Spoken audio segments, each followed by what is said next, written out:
How to get residency in Mexico. So the first thing to know is that there's two kinds of residency. There's maybe multiple kinds of residency, but they definitely have a temporary residency and a permanent residency. So I have temporary residency. I've had it for 2 years. Once you've had temporary residency for 4 years, you can convert it over into permanent residency. So in 2 more years after the conversion, I will be a permanent resident of Mexico. I can be there as little or as much as I want to. I could be there 0 days of the year ongoing. I could be there every day of the year ongoing. There's no limitation. So once you have that visa, you are set. Once you have that permanent visa. So the process is a bit involved. I've seen people talk about it online, and sometimes there's this idea that it's just, it's not that big of a deal. You just kind of go in and you do it. For me, it was actually a bit of a deal, but I feel it was worth it. I have another video on why I have Mexican residency. Check that one out. But the idea is that if you're going to get residency, you've got to understand it's a two-part process. And the first part starts outside of Mexico. So whatever country you're in, you go to the Mexican embassy in your country or in the country that you're in, and you start the process there. So there's several different ways that you can qualify for residency. The way that is often used and the way that we used is one of two ways, is that you can qualify by your income, your annual income that you need to prove and substantiate, or you can prove your assets, and they'll look at your assets that you provide bank statements and 6 or 12 months worth of that, and you have to meet a certain minimum, and if you're above that minimum for that 6 or 12 months, then you qualify by assets, and the same basically goes for income. You've got to be able to prove that. So each embassy kind of follows different rules. And they have the discretion. The person that you're working with in the embassy has the discretion to really make or break the deal. I mean, they can kind of call the shots. They kind of have these guidelines around what is the income and what are the assets. But the truth is, from my research, is that a lot of the different embassies have a different criteria of what that level of income needs to be or what that level of assets needs to be. So do your research and find out which of the embassies is going to work best for you in terms of where you're at with either income or assets. So you go into your appointment, schedule your appointment with the embassy, and you should have, the first time we went in, we didn't have spreadsheets. We had some bank statements that indicated, income, right? So you got your income on your bank statements. That should be good, right? Well,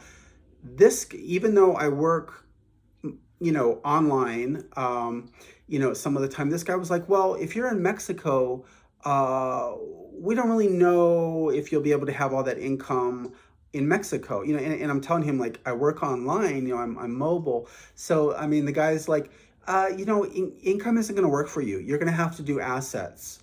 So this guy says, okay, in other words, for us to get, so we had traveled, 5 hours to San Francisco and stayed in a hotel for this appointment. And this guy is saying, like, yes, income's not going to work. You're going to have to come back in 2 weeks for another appointment. And you're going to have to show me your assets and see that the assets work for you. So I'm like, okay, great. So we go home, 5 hours. I spend 3 days creating a spreadsheet that has assets, and it's got like months of the year, and it's got, the level of provable assets based on my different bank accounts, and, it's got them all totaled up and all that stuff. It took 3 full days to do that. And then we went back down, stayed in the hotel again, and then, met with this guy and showed him the spreadsheet. The first thing came in, and he just had this sigh of relief on him. He's like, we gave him what he needed. He had all the data there. He had, not only did he have our bank statements, but he had spreadsheets showing the amount of money in each month in each account and how it added up to the right amount of assets that qualified. He was a very happy man, and we were even happier. So, that appointment went really well. And we basically came out of there with that half of the process done. The other part was we had to let him know that we were going to be in Mexico, or we intended to be able to be in Mexico for at least 6 months at a time. Because he was like, if you're just going down there as a tourist, you don't even need this, and it's true, because as a tourist, you might get up to 180 days of stay in Mexico. So if you're not going to be in Mexico for more than 6 months, why do you need it? Well, go check my video on why I have Mexican residency. But it allows you to stay more than 6 months. And so you have to be able to explain to your person that you're dealing with that, yes, you intend to be able to stay in the country for at least 6 months or more. So that's very important. So that process was done. We got our paperwork, it's in our passport. It's not the visa, but it's the paperwork that you take with you to Mexico to complete the process. So fast forward a few weeks later, we're in Mexico. We had hired a consultant that we had, vetted out online, or people that we knew in Mexico had used this guy. So we're dealing with this like immigration specialist consultant in Mexico. We were in the Lake Chapala area, Ajijic. And so we're dealing with this guy, and we had to do like 2 trips to the immigration office. I think he took 1 additional trip on his own. And we did all that and all the paperwork. And then like each time you go, you have to wait for them to like process whatever you did that time and then come back for the other appointment. The whole thing took a number of weeks. I think it was several weeks. It was actually much longer than we thought. We thought it was going to be like 2 weeks and end up being like 4 or something, that we had to basically hunker down and just wait for this process to unfold and keep doing, go to your appointment and sign and do your fingerprints and all this stuff. So we did all that.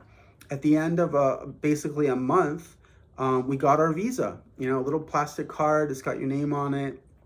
Got your temporary visa. And then just, kind of like fast forwarding the following year, because that temporary visa was good for a year.